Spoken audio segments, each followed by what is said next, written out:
Hello, I'm Ignacio Infante, a professor of comparative literature and Spanish at Washington University in St. Louis, and I'm really excited to be given this lecture for the grupo de pesquisa Prisma, Interculturalidade y Tradução.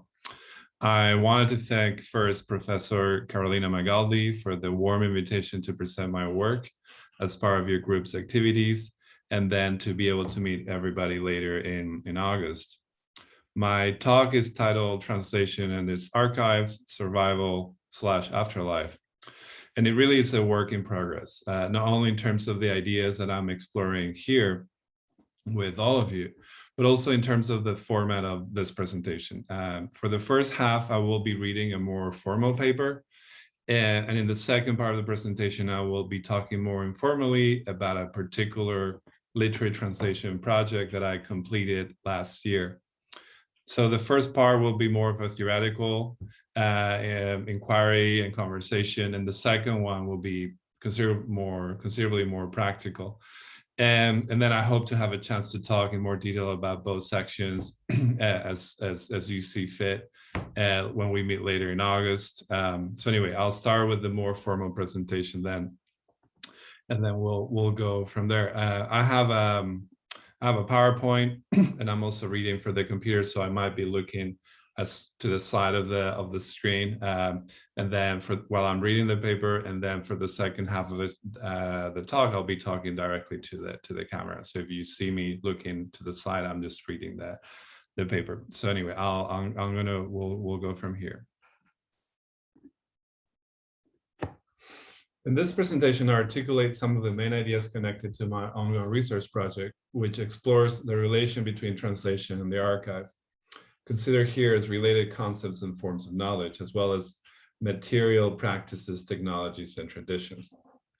On the one hand, this relation between translation and the archive can be seen to be self-evident.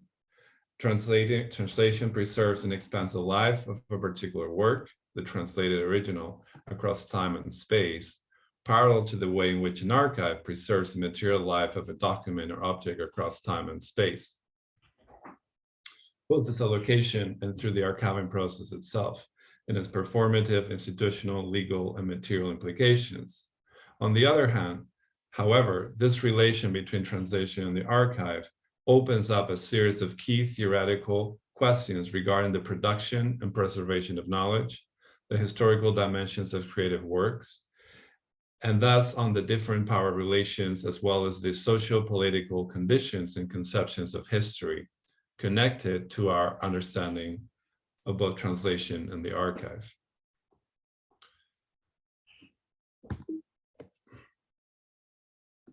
While in my previous work within the field of translation studies, particularly in after translation, I have explored the various ways in which translation is connected to modern poetry and poetics as a process of transfer and circulation. For example, one of the chapters in that book covered the ways in which Haroldo de Campos connected the work and poetics of Ezra Pound and his modernism with Zsuzsa Andrade's romantic poetry through the act of translation. In this new project,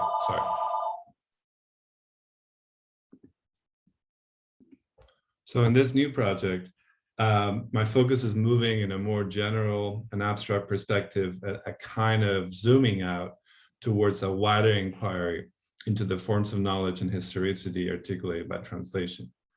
Thinking of translation in relation to the archive has thus emerged for me as an interdisciplinary inquiry that connects a series of methodologies: comparative poetics, textual analysis, information science, literary history, film criticism, among others, as well as a range of creative practices, while opening up a true multilingual archive outside of hegemonic Anglo-American framework within the wider field of translation studies.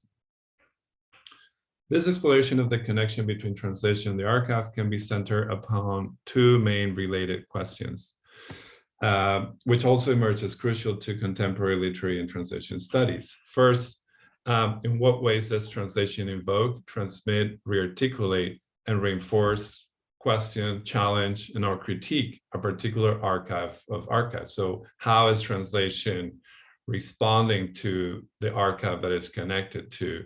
not only in terms of the transmission, but also into the critique of the canon, of the sense of history that is articulated and provided by an archive.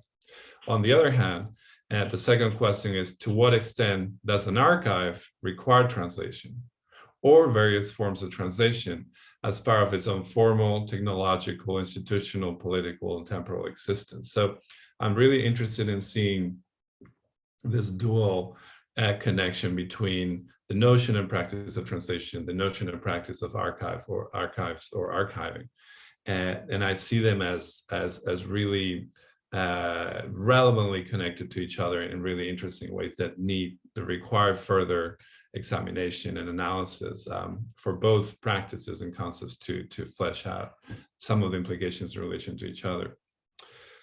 While the first question relates to how translation responds as a process to an archive as an original, whether this is a literary, academic, or cultural process, the second question relates to how a particular archive requires the various forms of translation for its own survival as an archive, to sustain its life, as it were, to exist as an archive. My approach to this relation and these questions is therefore mutual and bidirectional, as I've just mentioned, or really multidirectional, since these are dimensions and questions that emerge to me as being essential to both translation and the archive, and to some degree as intrinsic to the structures and lives of each other and each concept in relation to each other, but also on their own. One of the key features of translation that I have been recently focused on is connected to Walter Benjamin's notion of afterlife, which is a notion that Benjamin develops in his really influential essay, The Task of the Translator, which was originally produced by Benjamin in 1923 as his introduction to his own translations into German of Baudelaire's poetry. Benjamin's notion of afterlife, Überleben in German, can be conceptualized in German more concretely as the Überleben or Übertragen. As critics have noted, there is a messianic dimension to Benjamin's theory of translation, particularly around the notion of pure language, reine Sprache in German, in the original. This pure language that is also central to Benjamin's theory of translation. And this is something that can be summarized as the hidden meaning within and across language and languages. But a key aspect of the afterlife of an original unveiled and opened by translation for Benjamin, an aspect of what I'm referring here as the Überleben of Übertragen, that tends to be overlooked, is that for Benjamin, it has a very material and historical life, a very here and now dimension that unveils the emergence of an afterlife, even though its full meaning can never be fully comprehended in its totality. Benjamin frames the notion of life and afterlife in relation to translation in the following terms. And this is a quote from Benjamin. The idea of life and afterlife in works of art should be regarded with an entirely a metaphorical objectivity. The concept of life is given its due only if everything that has a history of its own and is not merely the setting for history is credited with life. In the final analysis, the range of life must be determined by history rather than by nature, least of all by such tenuous factors as sensation and soul. And indeed, isn't the afterlife of works of art easier to recognize than that of living creatures? Translations are more than transmissions of subject matter. These are the translations that Benjamin is emphasizing as being this higher form of translation. Coming to being when a work in the course of its survival has reached the age of its fame. So there's a contrast here between afterlife and survival. Contrary, therefore, to the claims of bad translators, such translations, the higher translations, do not serve the works as owe their existence to it. In them, the life of the original attains its latest, continually renewed, and most complete unfolding. And I think this is a really, really important way of conceptualizing life and afterlife and survival in the process of translation. And as always, Benjamin is so influential and so important. And the whole essay I think calls for new critical inquiry because it's such a rich and so many different ideas are embedded in his work. And so returning to Benjamin here seems to be of the utmost importance for my larger project. Thus, while within Benjamin's theory of translation, we can never access the real of pure language as such, this reine Sprache that he refers to in his essay, translation does expand the life of the original into new, concrete material and historical forms for Benjamin. In other words, according to Benjamin, the Überleben of Übertragung has a material and historical existence when it emerges as a higher form of translation. This is the main point, that translation provides material traces or fragments of a larger incommensurable whole. These fragments can be reconstructed through, or this whole, sorry, can be reconstructed through the fragmentary poetic pieces provided by translation, even though it can never be accessed directly. As such, it can be argued that translation constitutes a practice that opens up an afterlife of an original, the unfolding of a life as Benjamin sees it. From Benjamin's perspective, translation can thus provide an archival sense of sustaining the life of the original into new forms of configurations, constituting the afterlife of an original and thus a historical archive of a larger process that transcends the particular translation. This connection between translation and the archive can be further fleshed out through the work of Jacques Derrida. Derrida's extremely important reading of the archive in Archive Fever stresses the importance of looking back at origins, or rather of looking back at the importance of looking back at origins, the arche of the archive, as a source of signification, of difference. As he argues in the first paragraph of this essay, arche, as we recall, names at once the commencement and the commandment. This name apparently coordinates two principles in one. The principle according to nature or history, there where things commence, physical, historical, or ontological principle, but also the principle according to the law, where there where men and gods command, there where authority, social order are exercised in this place from which order is given, a nomological principle. This is from Archive Fever. From Derrida's perspective, the archive is articulated with two related processes. The archive as the commencement. I'm sorry, I just unplugged the phone. I'm sorry, I didn't realize it was going to be ringing all day. So from Derrida's perspective, the archive is articulated upon two related processes. The archive as a commencement and the commandment as the origin or source of both time and the law, the moment where things commence, and the place from which order is given. Derrida is also thinking about origins, in this case, the origins of language, dissemination, and translation in his equally influential and important reading of Benjamin Sierra's translation in the Tour de Babel.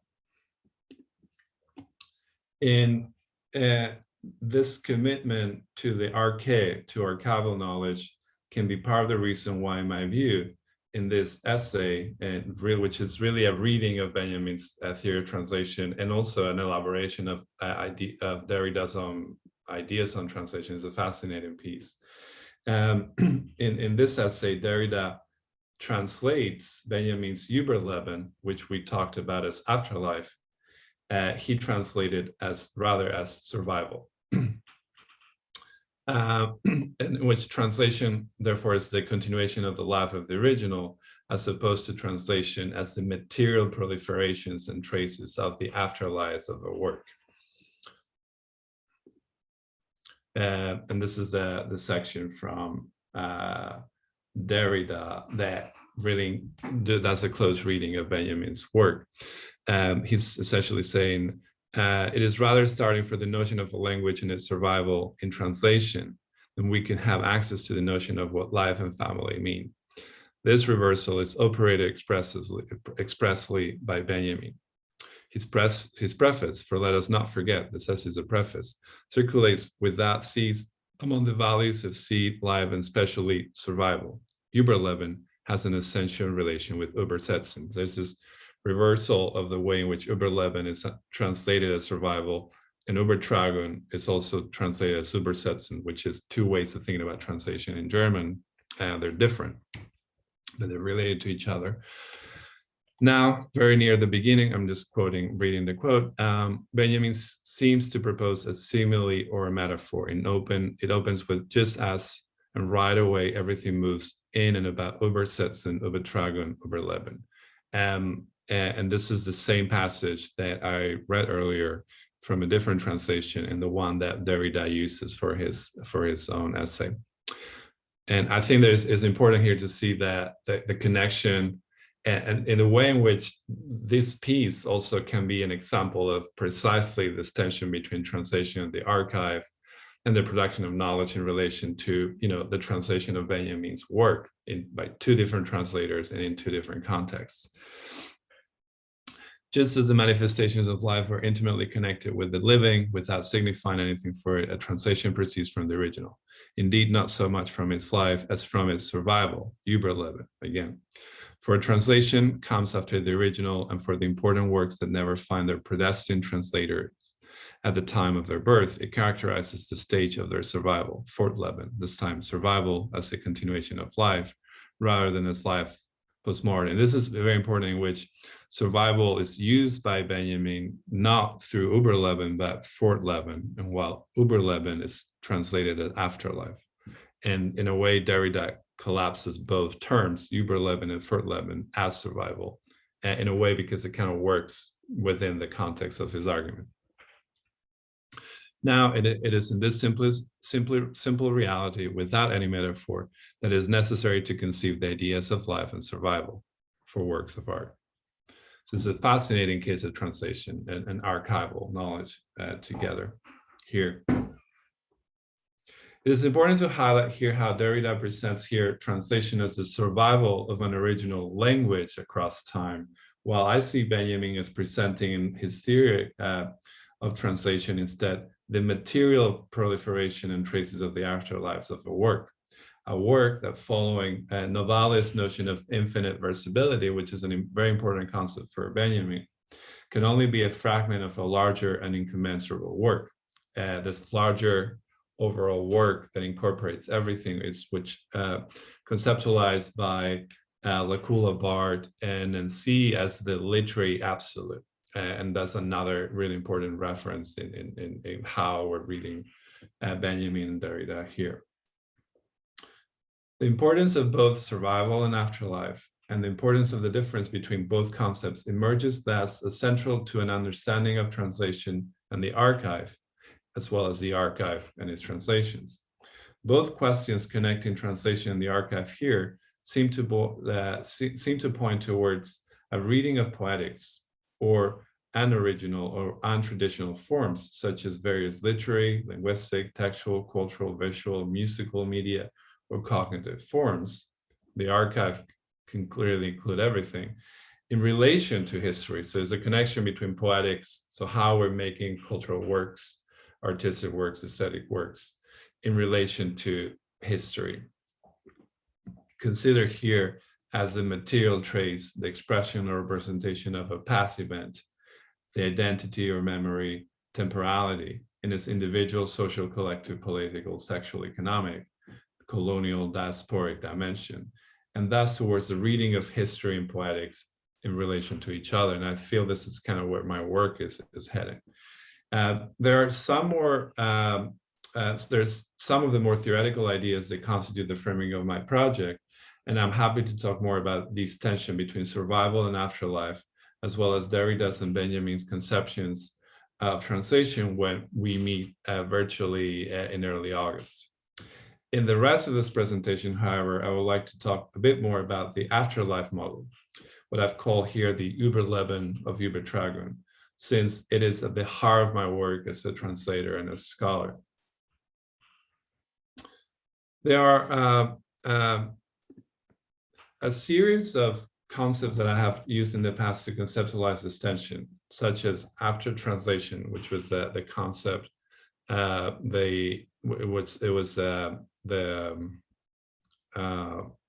the title of my book, also the notion of poetic transfer, which is something that I've been thinking about for a long time, as well as more recently, the category of the translational, in which there are works that are engaged in translation as part of its own form, as part of its own constitution, whether they are translations or not. But I feel now that these concepts are not concrete enough. They're not getting to the kind of questions that I'm interested in exploring. And so it's a way of getting close, but I'm not there yet. And I feel like this way of thinking about translation in relation to the archive right now for me is making a lot of sense in many different ways. So here we are in the space between the archive and translation, the space between history and poetics, and this understanding of the afterlife as a material, performative, creative, and never complete process in itself. In a way, we're right in between what Diana Taylor, which was the next PowerPoint, refers to as the archive, written memory, the arche in Derrida's sense, and the repertoire. So the embodied memory, spoken word, performance, different versions of an original that are performed. Translation is, in a way, from this perspective, both archive and repertoire, using Taylor's model, or rather, translation becomes archive, becomes historical when it exists as repertoire, as poetics, or vice versa. This is this tension and creative space in which translation can both articulate history and poetics at the same time in relation to each other. So to conclude, I wanted to share some of my work, my own experience as a translator of this sense of afterlife from a more practical perspective. So I'm going to pause the recording for a second, and then I'm going to turn the video, the paper off, and then I'll focus more on this. I'll be back in a quick second. So I wanted to talk about a recent translation project that I did. I co-translated with my friend and colleague Michael Young. It's a multilingual work by the Chilean poet Vicente Udobro. It's Skyquake, the translation. And this is a really, it was a project that we've been working for a long time, 7 years at least. The edition itself, we're really excited. It's a trilingual edition. So on one side is our English translation, and then on the other side, the original. We wrote the original in French and Spanish, and in French and Spanish. So we have the Temblor del Cielo is Italian Spanish, Tremblement del Ciel is the French. So the book has the English translation on one side, and then the French and Spanish originals in the other one. And there are two originals. The author Udobro wrote the poem in two languages, not as translations, but it's just two parallel texts. And that adds a really exciting way in which this multilingual dimension of this work, the translation is also bringing back the complexity of the original in a new way. This is a quick introduction to Michael. He's my co-translator, my friend, and we did this work for a long time. We studied together. We went to graduate school together. And Michael is currently a professor of creative writing at Cal Arts in LA, in California. Some of his work, so you have this context as well. So what is interesting about this work, this translation in the context of this larger questioning of translation in the archive, is that we're dealing with a multilingual original text. It's an avant-garde poem from the 1920s. He published it in 1930, 1931, the French version and the Spanish version. So, this is almost, our translation is almost coming 100 years later, which is also a really exciting way of seeing the temporality of translation in this context. So, in our case, there were two originals, the French and Spanish version, that needed to be collected, compiled, and processed as we were working in the translation. And in a way, I mean, the publication itself contains these multiplicity of languages, and part of the work was to put all the pieces together in relation to each other. This is an example. I'm going to read a section from the poem in Spanish and then in French, and then we're going to talk about, this is a passage from the poem, which is, by the way, it's also a translation of the myth of Tristan and Isolde that is re-articulated by Huidobro within an avant-garde experimental poem. So the poetic voice is Tristan, and the addressee that the poem is connected with, the poetic voice is Isolde. And this is a passage that I wanted to highlight. I'll read it in Spanish and then in French. Que se derrumbe la casa de enfrente, para esto vivimos, puedes creerme, para esto vivimos y no para otra cosa. Para esto tenemos voz y para esto tenemos una red en la voz.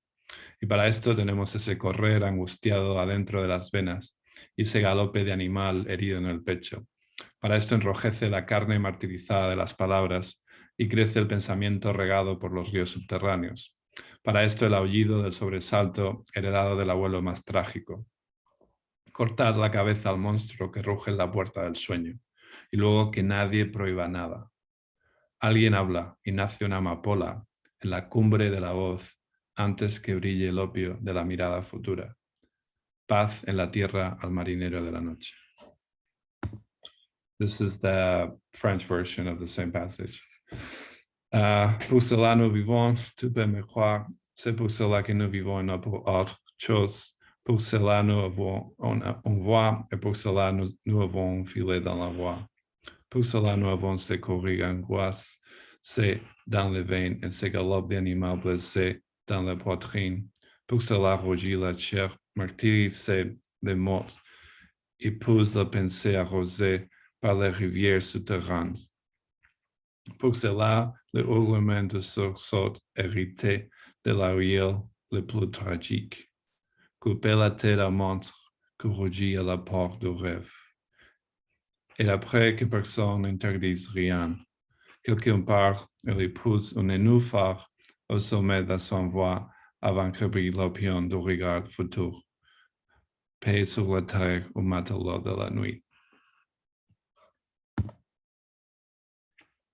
So this is a way in which not only we have this multilingual original text, but then what is really interesting in terms of the archival dimension of the process of translation is that, you know, as we went through the process of translation, we were creating different versions of the original differently. So I will be translating some sections, Michael will be translating other sections, and we'll be kind of connecting and agreeing on in the process as we were making the translation happen. And so in a way, our translation has many versions. We went through tens, if not hundreds of different versions of the poem. And these we were able to, as we were making them, we were saving them. So we were able to archive everything as we were going along, and we would go back and forth in terms of, like, you know, if we ended up with a phrasing that we didn't like, we would go back to an earlier version and kind of go from there. So at the same time, we have archived then the original in different forms of itself, and these translations also change through the process. And I wanted to show quickly here through the PowerPoint some of the process. So some of the comments. So we would have a first draft of the translation, then we would add changes. So I would do a version. You can see here this a palimpsest of versions as we went through the same passage. I wanted to work with the same passage that I shared with you earlier. And so this series of comments, versions of the same words. On the right, you have here Michael and I talking about the translation process as we were going along, just to talk to each other. We would talk on the phone, but mostly we would talk through the text with comments. So I would highlight some ideas. I would say, well, or Michael would say, well, I'm not sure about this. Can we go back? And all this is kind of contained within the space of the translation work, which I think highlighting that dimension is something that seems to be very important to me in the context of this larger project. So anyway, you can see here some of the choices, some of the ideas. I'm not going to go through everything, but I wanted to share the kind of the final version of what we have of this passage. So in a way, the final version can only exist as a result of these previous processes. There's a way in which, you know, we can only arrive to the final version as the result of all the work of the different layers of translation, as an archive in a way of the process that we had to produce to get where we wanted to get at the end. This is the final, and even the final version, we had to tweak some things after, like, again, tens of versions of this process. So this is the final version of the same passage in our translation. For this we live, trust me, for this we live, and not for anything else. For this we have a voice, and for this we have our voices knit. And for this we have this anguish coursing in our veins, and a wounded animal galloping in our chest. For this flesh reddens, martyred by language, and thought swells, fed by subterranean streams. For this the howl of fright inherited from the most tragic grandfather. Behead the monster that roars at the doorstep of dreams, and then let no one forbid anything. Someone speaks, and a blue lotus springs up at the pinnacle of the voice before the opium of the future gaze can shine. Peace on earth to the nocturnal sailor. So as a way of wrapping up, you know, I feel like this is kind of like, these are the different versions, different dimensions, sorry, of what I theorized earlier into a more practical sense in which translation, the archive can be seen as really like connected, intrinsic to each other. So we're working with a multilingual original text that need to be accounted for in collective compiling processes. Then the process of collaborative translation creates a proliferation of translation beyond the original work. At the same time, the process of translation has many versions. Again, we have tens of versions of the poem that are archived, and they archive the original in different forms of themselves. The final version can only exist as a result of these previous processes. And then, you know, this is a way of providing a very practical example of what I mean as translation as archival afterlife. I probably went over the 30 minutes. It was hard to be able to keep everything condensed. Maybe I'm within the time. So anyway, I wanted to thank you all for your time. I hope this is interesting. I'm really looking forward to connecting with everybody August 10th. I'm really excited to be doing this and to get your feedback and ideas and to connect with all of you. So anyway, thank you so much. Thanks again, Carolina, for this opportunity. And I'll see you all virtually soon. Thank you. Take care. Obrigado. Thank you so much. Bye.